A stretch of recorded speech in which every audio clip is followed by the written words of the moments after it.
Mic on. Hello hello, on va commencer tranquillement le live.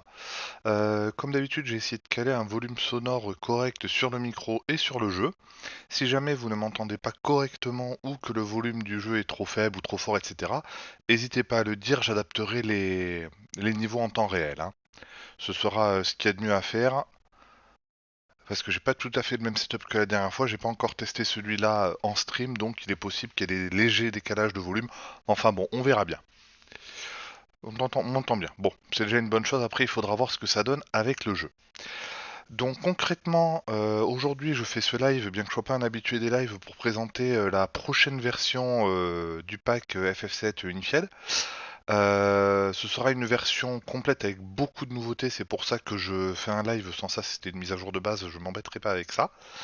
Donc concrètement, il faut savoir que lié à des événements personnels, j'aurai beaucoup moins de temps dans les mois à venir. C'est pour ça que je voulais faire une grosse version propre, croisons les doigts, avant de pouvoir éventuellement faire des petites mises à jour de temps en temps, mises à jour, bug fix, etc. Mais plus de grosses nouveautés avant un certain temps, c'est une certitude. Donc concrètement, ce qu'il faut savoir également, c'est que la mise à jour n'est pas encore disponible. Je fais une présentation ce soir. J'ai encore un ou deux détails qu'on m'a donné de dernière minute à revoir que je ferai après le live. Et donc je pense sortir la version très probablement soit dans la soirée, soit plutôt probablement demain dans la journée. Voilà. Donc concrètement, je vais refaire un petit rappel du pack. Donc que j'ai fait pour FF7. Voilà, je vais lancer le lanceur rapidement. Donc concrètement, le but de ce pack, je vais faire un petit rappel parce que c'est vrai que j'ai eu pas mal de questions, pas mal de demandes, que ce soit sur le chat, sur des forums, en privé ou autre, sur pourquoi est-ce que je mettais ça, pourquoi je mettais pas forcément tel ou tel élément dans le pack. Le but de ce pack, c'est pas de transformer totalement le jeu. Il y a certains modes qui peuvent permettre potentiellement de transformer totalement le jeu, mais ça n'est pas le but ici. Le but, c'est d'avoir d'une part une expérience modernisée du jeu sans que ce soit abusif, et d'autre part d'avoir une expérience constante dans le jeu. C'est d'ailleurs pour ça que je n'intègre pas certains modes qui ne sont pas suffisamment complets, pas suffisamment aboutis, ou qui casseraient trop l'immersion. Donc typiquement, les modes que je ne mettrai pas, il y a le mode Project Edge qui a pour but de refaire les écrans du jeu en 3D de zéro pour avoir un rendu parfait. Le problème, c'est qu'il y a plusieurs personnes qui ont fait ces rendus en 3D, ce qui fait que d'une personne à l'autre, le rendu n'est pas forcément ultra cohérent. Et d'autre part, malgré plusieurs années de travail, ça ne couvre que 10 à 12% des écrans du jeu. Ce ne sera donc pas intégré parce que ça casserait beaucoup trop l'immersion quand on passe d'un écran amélioré à un écran refait de zéro. Voilà. Donc c'est pour ce genre de raison également de conservation un petit peu de l'esprit du jeu d'origine que je n'intègre pas les modes qui sont vraiment très avancés au niveau de la transformation du jeu, qui refont un menu pour avoir un menu du FF7 Remake ou des choses comme ça. Non seulement ça s'adapterait pas très bien dans la logique du jeu, mais en plus il faut bien comprendre que la plupart des modes qu'on trouve sur internet ne sont compatibles qu'avec l'exécutable anglais du jeu, ce qui fait que ça limite considérablement sa compatibilité avec le jeu en français. Même s'il y a moyen d'adapter, il manque des éléments français et des éléments corrigés dans l'exé français qui du coup ne le sont pas dans la version anglaise. Donc en bref, j'adapte les patchs autant que je peux, les modes autant que je peux, mais il faut qu'ils aient une cohérence et qu'ils ne déprécient pas le travail de retraduction qui a été fait. Sans ça, ça n'est tout simplement pas intégré. Voilà. Donc avant qu'on attaque sur le pack à proprement parler, les modifications internes au pack, il y a à l'heure actuelle une compatibilité de ce pack avec les Steam Deck, sauf que c'est relativement complexe pour les personnes qui n'ont pas des bonnes connaissances pour le Steam Deck de pouvoir comprendre un petit peu comment ça marche. Donc il faut savoir que il y a un utilisateur sur Discord, alors je vais vous retrouver le nom, c'est euh,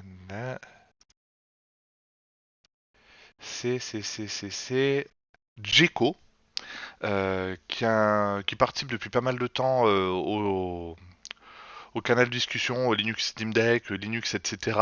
Pour le pack, et qui a fait un très bon résumé au niveau du système, comment l'installer sur le Steam Deck de manière très précise. Donc concrètement, ce document en format PDF en plus qui est super bien formaté, super simple à lire, etc. Je suis en train de revérifier pour être sûr qu'il n'y ait pas de petites coquilles dedans. Et ensuite je le mettrai à disposition sur le forum. Comme ça vous pourrez simplement en suivant étape par étape ce qu'il y a d'indiqué dans ce guide, faire fonctionner le pack sans souci sur le Steam Deck, que ce soit le Steam Deck de base ou le Steam Deck OLED. D'ailleurs, j'en ai profité pour faire quelques petites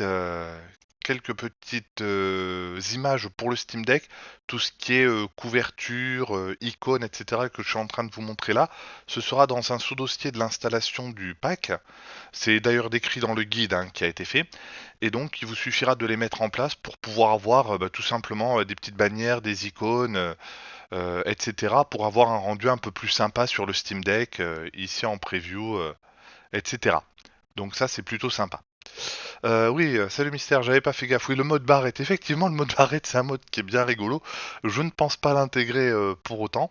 Ceci dit, je referai un petit point tout à l'heure. Il faut savoir que ce pack, contrairement à l'ancienne version du pack, quand je parle de l'ancienne version, je parle de la version 5, a été conçu pour pouvoir intégrer des modes externes relativement facilement.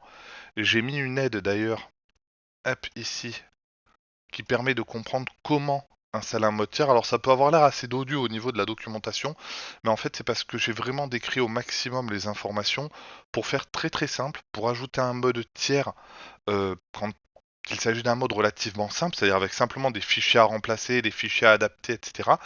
Il suffit pour faire très simple de faire un bon dossier au bon endroit, de mettre les bons fichiers dans les bons dossiers, et ça apparaîtra ensuite dans les différentes rubriques du pack et ce sera utilisable sans aucune difficulté. Voilà. Donc concrètement, je vais vous indiquer maintenant les petits changements qui ont été apportés à ce pack. Je vous ferai quelques exemples également de ce que cela donne en jeu.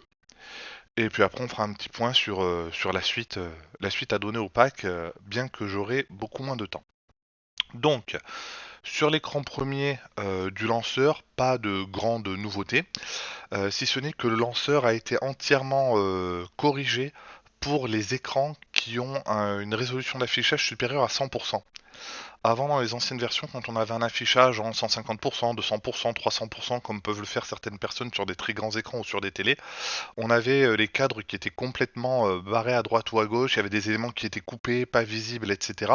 Ça posait aussi problème sur le Steam Deck pour le rendu de base. Tout ça, c'est corrigé, donc ça fonctionnera maintenant correctement, quel que soit l'écran et l'échelle a priori.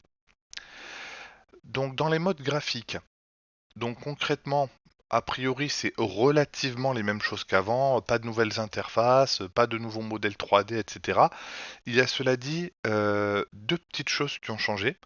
La première, c'est le mode Cosmo Gaia, donc qui est un des deux modes de Cosmo qui sont sortis assez récemment et que je n'ai pas voulu intégrer trop tôt parce qu'il y a eu énormément de petites corrections de fait, principalement sur l'autre mode Gaia qu'on verra tout à l'heure. Et il y a aussi les vidéos en HD que j'ai légèrement refaites de façon à leur donner un aspect plus naturel parce qu'en passant de la V5 à la version Unified, les vidéos avaient gagné en netteté.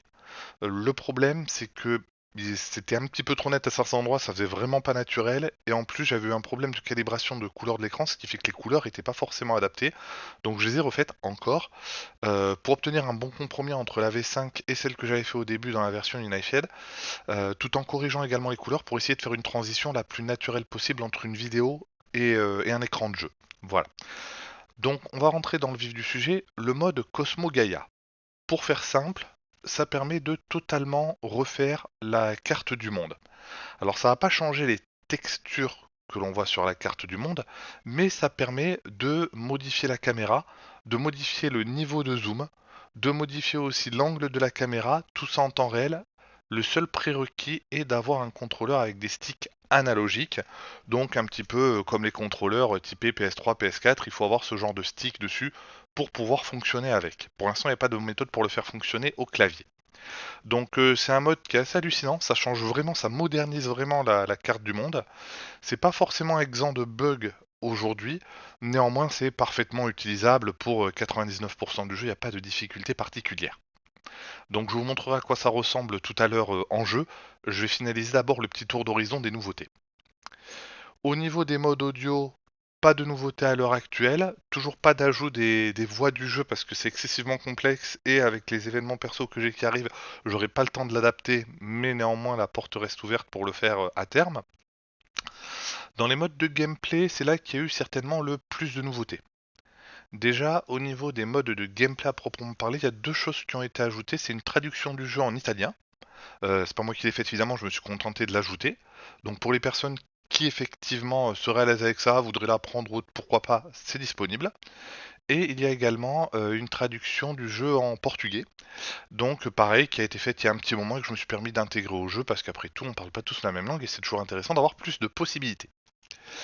Donc là où il y a eu pas mal de changements, c'est sur les différents patchs de gameplay, il y en a eu beaucoup d'ajoutés.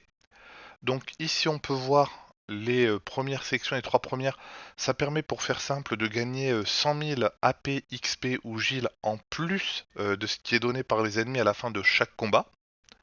Donc bon, j'en vois pas forcément beaucoup d'intérêt, mais pour le délire ou pour les personnes qui voudraient avoir un jeu excessivement simplifié, ça peut être intéressant à utiliser. Donc comme c'était disponible, je l'ai mis en place. On a un patch aussi qui peut être intéressant, pareil, toujours afin de tester ou de simplifier le jeu, qui est le patch des 65 000 Battle Points, c'est-à-dire que au niveau du Battle Square, quand on est au Gold Saucer, on peut faire 2 rounds du combat pour gagner les 65 000 points de bataille, les maximums qu'on peut obtenir. Et il n'est même pas besoin d'aller jusqu'au bout, on peut faire deux rounds et abandonner ou perdre, on aura quand même le maximum. Il y a un patch pour avoir aussi la limite permanente, ça permet que tous les personnages en combat soient tout le temps sur leur limite break, peu importe les conditions. Sauvegarder n'importe où, ça y était déjà avant. Alors, j'ai mis un petit rappel, attention, je le re-rappelle là. Il faut savoir que le fait de sauvegarder n'importe où, c'est un patch qui permet donc de sauvegarder là où le jeu ne le permet pas. Sauf que s'il faut sauvegarder au milieu de passages scriptés, notamment par exemple quand vous avez plusieurs personnages qui parlent, etc., que ça enchaîne les séquences, si vous sauvegardez dans ce genre de script, la difficulté c'est que vous risquez de sauvegarder des éléments qui ne sont pas censés être sauvegardés à cet endroit-là, qui ne sont que des éléments entre guillemets provisoires dans la mémoire du jeu, et donc ça peut faire apparaître un bug ou des bugs de jeu, bloquer les séquences ou autres plus tard quand le jeu va essayer de réaccéder à ces parties de mémoire qui n'auraient pas dû déjà avoir une valeur. Donc ce fait de sauvegarder n'importe où et d'utiliser le PHS également n'importe où, c'est utile, c'est très pratique pour faire des tests, c'est très pratique également quand on est un petit peu dans l'urgence, qu'on a besoin de sauvegarder, etc. Néanmoins, moi je conseille toujours de faire attention à ça et de faire autant de sauvegardes normales que possible, qui soient totalement découplées de sauvegarde n'importe où. Voilà. Après, vous faites ce que vous voulez, mais sachez que ça peut potentiellement provoquer des bugs, donc c'est à utiliser avec parcimonie. Donc ensuite, en autre nouveauté, il y a les combats faciles. Alors pour le coup, c'est très facile. Vous tapez une fois sur un ennemi, il est mort. Point. Fini, on n'en parle plus. Le mode invincible, bon bah classique, hein, les personnages perdent pas de points de vie, donc là c'est encore plus facile. Les modes Lucky Cat et Lucky Tifa étaient déjà avant ici, le maximum de combat aussi. Alors celui-là c'est très rigolo comme mode, c'est un mode qui existait pour la version anglaise et qui a été adapté par un modeur qui a fait la traduction en allemand de l'interface et de l'installeur. D'ailleurs c'est une nouveauté aussi pour ceux qui parlent allemand, on peut choisir d'avoir la langue de l'interface en allemand. Donc concrètement, ce mode multilien des matériels qui existait pour la version anglaise et qui a été adapté à la version allemande et à la version française tant qu'à faire, permet en fait de changer le nombre possible de liens sur les matériels. C'est-à-dire que par défaut, le jeu, on peut avoir des matériels uniques, comme ici, des matériels doubles, comme ici, mais des matériels triples ou quadruples ou sextuples ou même la totalité n'existent pas. Donc c'est un modeur qui a fait ça. Pour l'instant, ça n'est compatible que avec le jeu Vanilla. Je verrai si je peux adapter avec d'autres types de jeux comme le NT Mode, le Hard Mode du Mexico ou autre ultérieurement. Mais ça permet d'avoir une expérience de jeu assez sympa parce qu'on peut faire des associations et des combinaisons qui n'existent tout simplement pas dans le jeu d'origine. Donc c'est plutôt amusant, je l'ai testé, ça fonctionne plutôt pas mal. Donc ensuite, bon, on a le True Honeybee In qui était déjà là avant, qui permet de restaurer les écrans manquants du Honeybee In. On a également alors deux éléments qui viennent d'apparaître, qui sont nouveaux pareil, qui ont été rajoutés par le même modeur qui a fait la traduction en allemand, qui a donc porté ces éléments-là de la version anglaise vers la version allemande de la version française. En fait, ça modifie le système dans la TB, la jauge d'attente pour les commandes, de façon à les rendre plus naturelles et en temps réel. Donc c'est un petit peu délicat à expliquer, je vous laisserai tester en jeu. Ça rend le mode tour par tour quasi temps réel. Voilà, c'est un petit peu particulier comme jeu. Moi je suis pas forcément un grand fan, mais ça change bien le jeu, donc pourquoi pas. Les objets illimités c'était déjà là, donc objets illimités dans le menu ça ne décroît jamais, pareil dans les combats. Le battle test c'est quelque chose que j'avais fait il y a quelques temps et que j'ai décidé de réimplémenter, qui est pour le coup plutôt pour les modeurs ou ceux qui veulent tester, ou pourquoi pas qui veulent capturer une vidéo d'un ennemi spécifique. En fait ça vous ajoute un personnage sur l'écran tout en haut du cratère nord en fin de jeu. L'écran où on trouve celui de la quête spéciale, où on trouve le personnage de la quête spéciale notamment. En activant ce battle test, le perso de la quête spéciale n'est plus là, il y a un autre personnage à la place, même si c'est le même modèle 3D, c'est pas du tout la même chose. Et en fait, quand on lui parle, il suffit de sélectionner un combat par numéro, donc entre 1 et 996 ou 999, je sais plus, pour pouvoir lancer le combat instantanément avec l'équipe que vous avez. Donc ça peut être sympa pour des tests. Au niveau des pilotes et des patchs, pas d'énormes nouveautés, si ce n'est que il y a un patch qui malheureusement n'est pas encore compatible avec la version française, pour avoir accès à un compteur qui n'est plus bloqué sur 99 heures mais qui permet d'aller jusqu'à 999 heures. Un élément qui permet de changer le bouton de raccourci pour quitter le jeu, ça peut être pratique si vous avez le contrôle Q d'origine qui est rattaché à autre chose. Un petit mode pour supprimer le marqueur qu'on a sur les personnages en combat. Alors pour une séquence de jeu classique, j'en vois pas trop l'intérêt. Pour faire une capture vidéo à des fins de démo, ça peut être intéressant. Et un élément qui permet aussi de passer les vidéos d'intro du jeu pour ceux qui sont un petit peu pressés et qui veulent pas s'embêter avec ça. L'élément le plus important qu'on va trouver ici, c'est le format d'affichage. Alors on avait déjà le 16 neuvième réel précédemment, mais le 16 neuvième réel c'était une version, on va dire, une version un petit peu basique quelque part, dans la mesure où elle permettait d'obtenir le 16 neuvième sur les écrans qui étaient déjà suffisamment larges pour obtenir de la data en 16 neuvième, mais les écrans qui n'avaient que très peu d'informations dessus, au final ne pouvaient pas être étendus en 16 neuvième. C'est là que s'ajoute le deuxième mode de Cosmo, qui est Cosmo Limit Break. Donc ce mode Cosmo Limit Break permet tout simplement d'étendre en 16 neuvième les écrans qui n'avaient pas la donnée à l'origine. En fait, il y a eu de l'IA générative qui a été utilisée, beaucoup de modifications et d'améliorations à la main, parce que les IA génératives sont très loin d'être parfaites sur des écrans comme ceux de FF7. Pour faire simple, tous les écrans du jeu, à quelques exceptions près, ont été passés d'un format 4 tiers à un format 16 neuvième pour ceux qui le devaient, ce qui fait que tous les écrans du jeu sont en 16 neuvième total. Il y a encore quelques bugs et quelques petites incohérences. Donc concrètement, c'est pas bien gênant. L'auteur du mode est très réactif à ce sujet-là et met pas mal de choses en place régulièrement. Je tâcherai de suivre ces mises à jour pour mettre à jour le pack régulièrement, mais là on en est quand même à la version 1.24 du pack, de son pack Limit Break, donc c'est quand même relativement stable maintenant. Alors, est-ce que ça a été amélioré sur cette version, le 16 neuvième? Alors, c'est ce que je viens d'expliquer. Effectivement, le 16 neuvième réel, avant, avait certains écrans qui ne pouvaient pas être étendus en 16 neuvième. Maintenant, avec la nouvelle version, tous les écrans sont étendus en 16 neuvième, à quelques très rares exceptions près. Certains écrans ont été zoomés, il y a eu quelques astuces de mise en place. Mais oui, la quasi-totalité du jeu est totalement en 16 neuvième grâce à ce mode Limit Break. D'ailleurs, il me semble que je l'ai expliqué aussi dans les scènes du jeu, voilà, où les extensions en 16 neuvième ont été faites par Cosmo via son mode Limit Break. Voilà. Donc je vais vous montrer ce que ça donne en jeu principalement pour le mode Cosmo Gaia qui modifie la carte du monde et le mode Limit Break qui permet d'avoir un 16 neuvième total.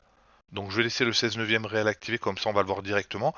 Et pour la carte du monde, je vais faire une petite preview avant-après, histoire de. Voilà. Je vous montrerai aussi le mode de lien des matérias qui est assez rigolo. Allez, c'est parti. Je lance le jeu.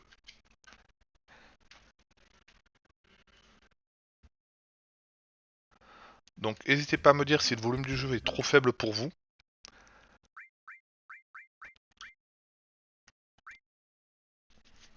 Alors je vais prendre, je sais pas, une sauvegarde quelconque, peu importe. Allez hop, on va aller dans la maison de Reyes. Voilà, donc là on voit bien, je vais activer les combats au cas où, on voit bien que on est en vrai 16 neuvième.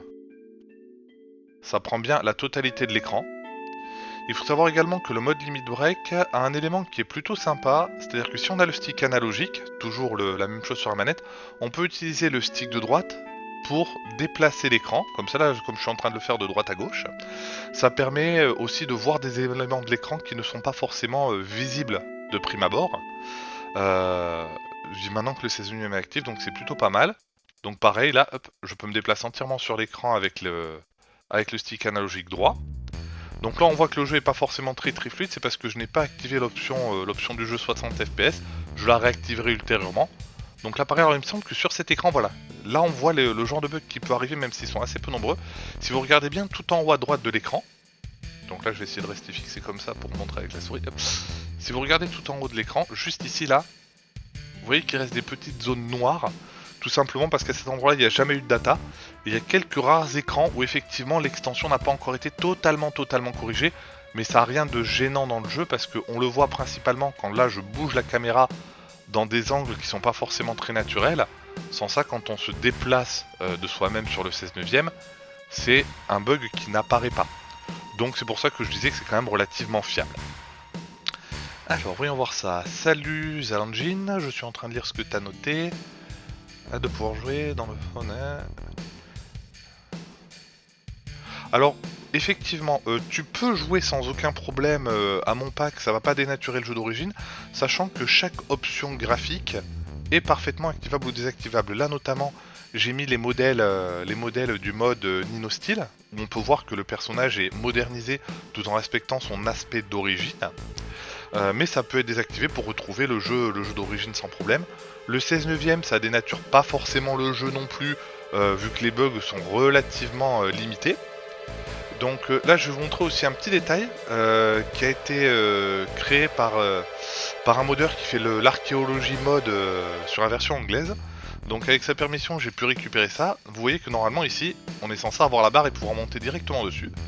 Et il a trouvé en inspectant les scripts du jeu et en bidouillant pas mal qu'en fait il y avait ça qui était à l'origine. Où effectivement il y avait une petite animation comme ça où on pouvait descendre effectivement la poutre, hop, avant de pouvoir réellement accéder au système. Donc c'est plutôt sympa, ça fait toujours un petit extra en plus. J'essaierai d'en rajouter de temps en temps effectivement si nécessaire. Donc là pareil, hein, on voit qu'on peut se déplacer pas mal avec le système. Donc voilà ce que ça donne en 16 neuvième. Je trouve vraiment que le 16 neuvième est vraiment pas mal. Comme je dis, il reste quelques bugs, mais ils sont relativement mineurs. Donc on voit bien que le jeu est en full 16 neuvième et honnêtement, il rend vraiment pas mal. Alors il faut savoir qu'il y a autre chose, ça c'est un exemple sur cet écran-là, où on voit notamment que l'herbe de cet écran et un petit peu la terre sont un peu plus détaillés que dans ce que j'avais fait moi dans mon pack. De base, c'est parce que en faisant le mode limit break, Cosmo a également commencé à essayer de retexturer certains éléments du jeu. Alors c'est relativement complexe, moi je ne l'avais pas fait à l'origine parce que les IA qui permettent d'upgrader comme ça les images sont très fortes avec tout ce qui est éléments naturels, donc arbres, textures de bois, des buissons, des arbres, etc. Mais sont très mauvaises à agrémenter la qualité des textures sur tout ce qui n'est pas naturel. Et comme dans FF7 il y a très peu d'éléments réellement naturels, bah au final j'ai préféré laisser un niveau équivalent pour tous les différents éléments plutôt que d'essayer de booster certains éléments. Alors je sais que Cosmo va faire un très gros travail à la main pour essayer de tout optimiser, donc si vous jouez avec le mode 16 neuvième complet, il se peut que sur certains écrans vous ayez un petit peu plus de détails que sans le mode 16 neuvième complet au niveau des textures. Par contre ce sera peut-être un petit peu moins constant au niveau de la qualité. Voilà, donc c'est un choix. Moi je conseille effectivement aux personnes qui veulent la qualité la plus constante possible de plutôt utiliser le mode 4 tiers d'origine évidemment, parce que le jeu a été pensé comme ça.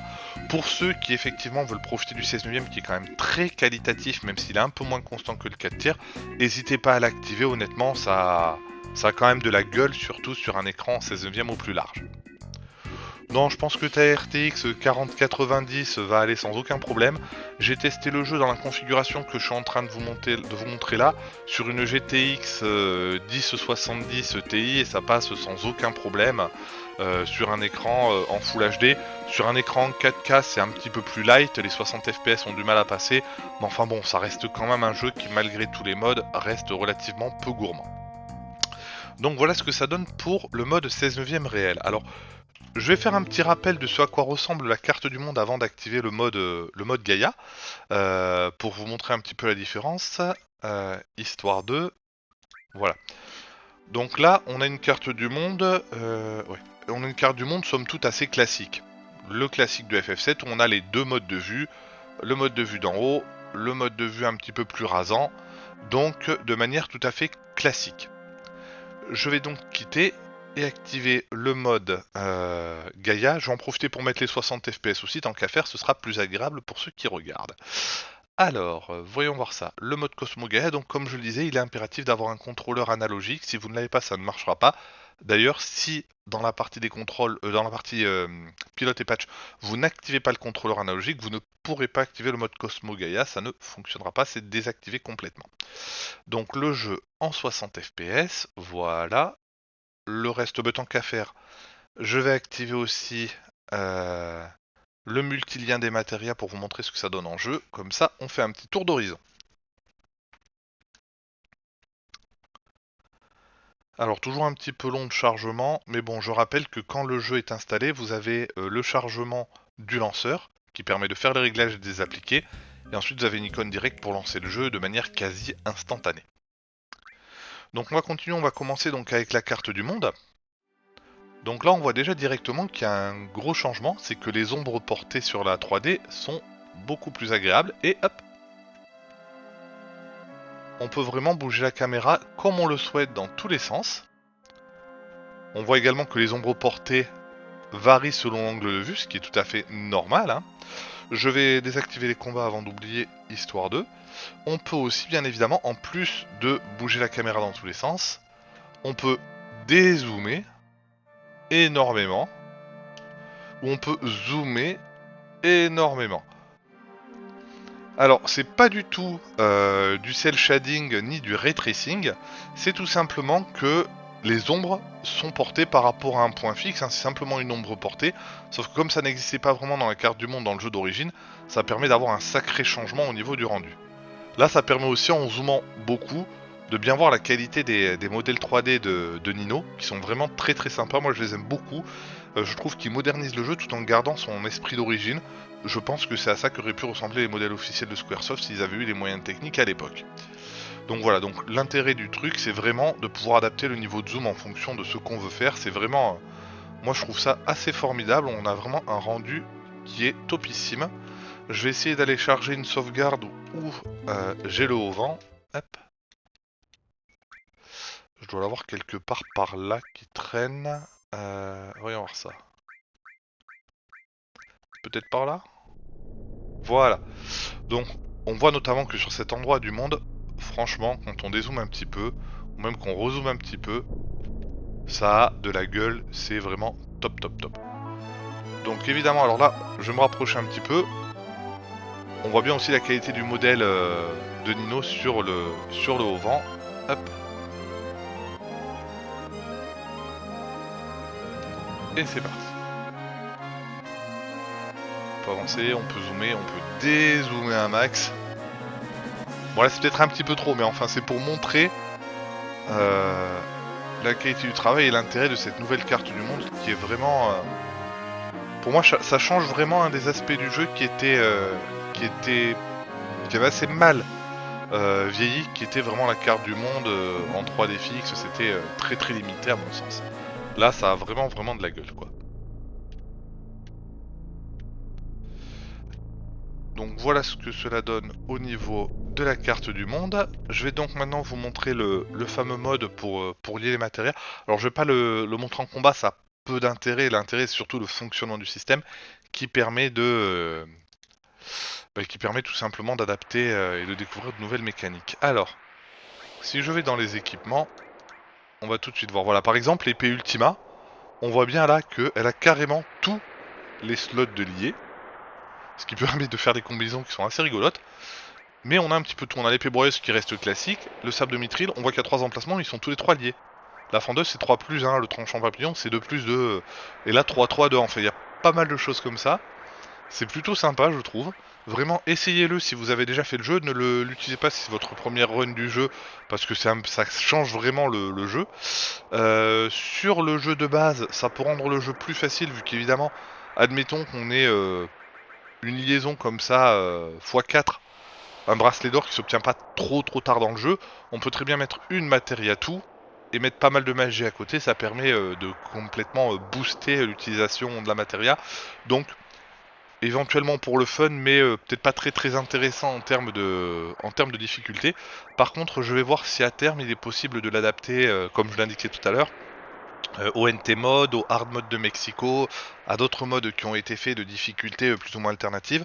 Car c'est vrai que les modes de difficulté alternatifs sont sympas, mais pour ceux qui les trouveraient un petit peu trop complexes, le fait d'ajouter ces multi-liaisons entre les matérias permet de trouver une méthode différente de passer au travers d'un hard mode. Je dirais pas sans prise de tête parce qu'un hard mode c'est quand même pas simple, mais disons en ayant une méthode assez sympa pour pouvoir optimiser son équipement et potentiellement contourner un petit peu les difficultés. Voilà.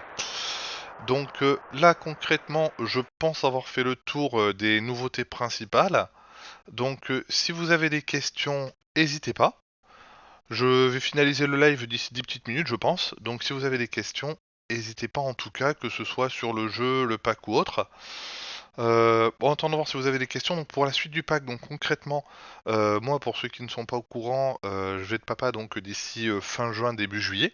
Donc forcément, j'ai déjà moins de temps aujourd'hui pour tout ce qui est préparation et j'en aurai encore beaucoup moins après.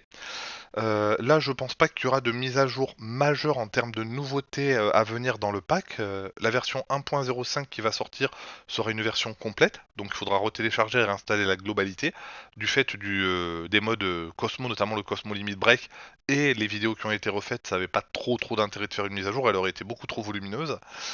Par contre, ce que j'essaierai de faire de manière périodique, c'est toujours de faire les mises à jour classiques. S'il y a un mode comme le NT mode qui a une mise à jour, j'essaierai de les faire régulièrement, bien que vous puissiez les faire assez facilement vous-même. Si il y a le mode Cosmo Limit Break qui est en perpétuelle évolution, qui évolue, je pense que je ferai régulièrement, au moins une fois par mois, une mise à jour pour apporter les petits correctifs qui auront été faits. Si je trouve un petit peu de temps, j'essaierai, notamment pour le mode triple slot, de le rendre compatible avec le plus possible de modes tiers, etc. Enfin bref, le pack va continuer à évoluer dans le bon sens. Il va continuer à apporter les petites corrections sur des choses qui auraient potentiellement des bugs, dès que ce sera débugué évidemment. Mais après, il n'y aura pas d'énormes nouveautés. Je pense que le pack est bon dans son état actuel.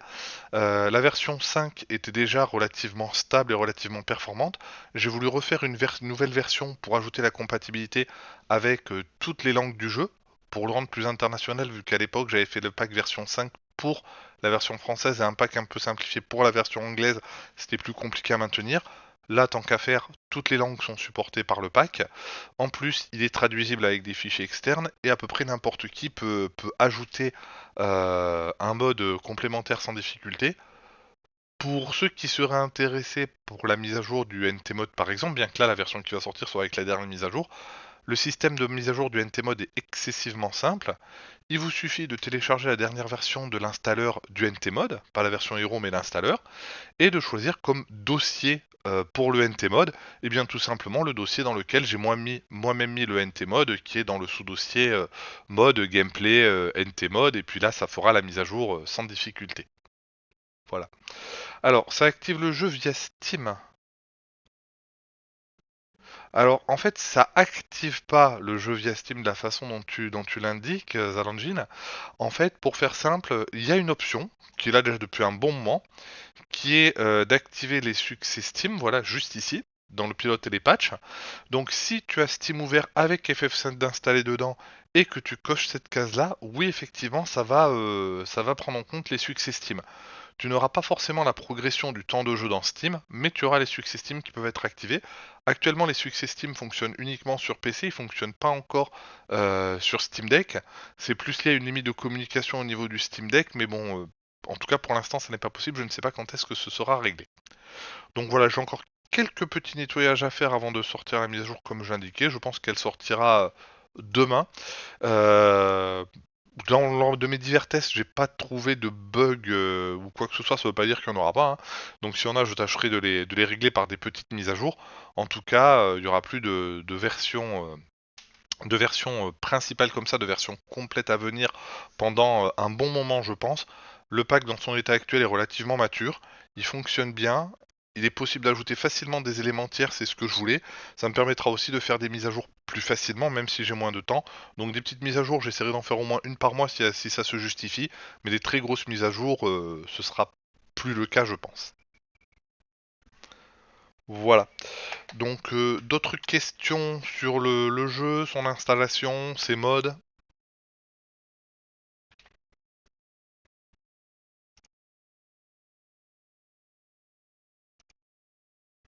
Bon, je vais rester en stand-by pendant quelques minutes. Et s'il n'y a pas d'autres questions ou pas d'autres besoins d'informations d'ici 45, je me permettrai de vous laisser là pour ce soir. Voilà. Je remettrai ce live sur YouTube également à l'occasion pour ceux qui n'ont pas pu en profiter. Ça permettra tout simplement de partager à un plus grand nombre. Ouais, c'est beaucoup de travail, mais bon, au moins maintenant, ça commence à ressembler à quelque chose. Mais c'est vrai que c'est très très long de faire du modding sur les jeux. FF7 est pas prévu pour le modding à la base, donc bon, c'est un petit peu particulier dessus. Il y a beaucoup beaucoup de choses à apprendre avant même de commencer à modder. Mais comme c'est un des meilleurs FF, je trouve, je me suis permis de faire ça. Des mods comme Stock UI sont-ils installables en suivant le tuto? Alors, qu'est-ce que tu appelles le mode Stock UI? C'est un mode que je ne connais pas. Alors, c'est un mode que je connais pas, le mode stock UI, mais il faut savoir que la très grande majorité des modes d'UI, d'ailleurs là il n'y a que l'UI original ou l'UI d'Havok, utilisent énormément de patchage hexadécimaux du jeu en temps réel, et ils ne sont en général compatibles que avec la version anglaise du jeu, mais en général ils sont pas forcément très aboutis non plus, ou alors pas vraiment conformes à l'esprit d'origine du jeu. Donc c'est pour ça qu'en général ils ne sont pas adaptés dans le pack, car ajouter un mode qui n'est compatible qu'avec un seul des langages, c'est un petit peu réducteur, je trouve. Alors il y a beaucoup de modes qui reprennent les interfaces en combat, hein, ça il n'y a pas de souci. Mais encore une fois, c'est probablement adaptable. Le problème c'est que si tu veux l'adapter, l'avoir de fonctionnel pour la version française, il va falloir que tu trouves tous les offsets de tous les valeurs hexadécimales qui sont changées pour les adapter à la version française. C'est une des difficultés du modding de FF7, c'est qu'en fait, chaque langage a un exécutable différent. Un pour le français, un pour l'allemand, un pour l'anglais, un pour l'espagnol, et ils ont tous des adressages mémoire différents. Donc ce qui veut dire que quand on fait un patch pour notamment déplacer une fenêtre dans un menu, modifier l'aspect d'un menu, modifier les espacements, la profondeur, etc., à chaque fois, c'est des valeurs hexadécimales à changer en mémoire. Et comme ce ne sont pas les mêmes valeurs hexadécimales pour toutes les versions du jeu et qu'elles sont déjà relativement complexes et longues à trouver ces valeurs-là, c'est pour ça que les modes d'UI sont en général pas compatibles avec différentes versions du jeu. Là, le mode de Havok qui a fait qu'il respecte vraiment l'interface d'origine tout en l'optimisant, notamment en combat, ça permet d'avoir le menu de combat entièrement déporté en bas pour gagner un maximum de place d'affichage sur l'écran, etc. C'est un mode qui est compatible à la base avec la version française, qui a été rendu compatible avec la version anglaise et la version allemande, mais je ne pense pas qu'il y aura d'autres modes UI par mois, en tout cas dans le pack, mais c'est tout à fait ajoutable si on suit mon guide dans la partie d'aide. C'est-à-dire que pour installer un mode tiers, il suffit de suivre le guide pour placer les bons fichiers aux bons endroits. Ça, c'est la partie facile, n'importe qui peut le faire. Ce qui va être plus compliqué dans les modes UI, effectivement, ça va être de faire toutes les modifications de tous les fichiers ext. Donc, c'est-à-dire tous les fichiers de gestion de mémoire. Et là, effectivement, ça peut être relativement complexe. Je vais essayer de trouver un fichier ext euh, pour montrer à quoi ça ressemble. Voilà, un de ceux du pack tant qu'à faire. Ta, ta, ta, ta. Voilà, UI, on va reprendre un de ceux du pack de Havok. Euh, Ext.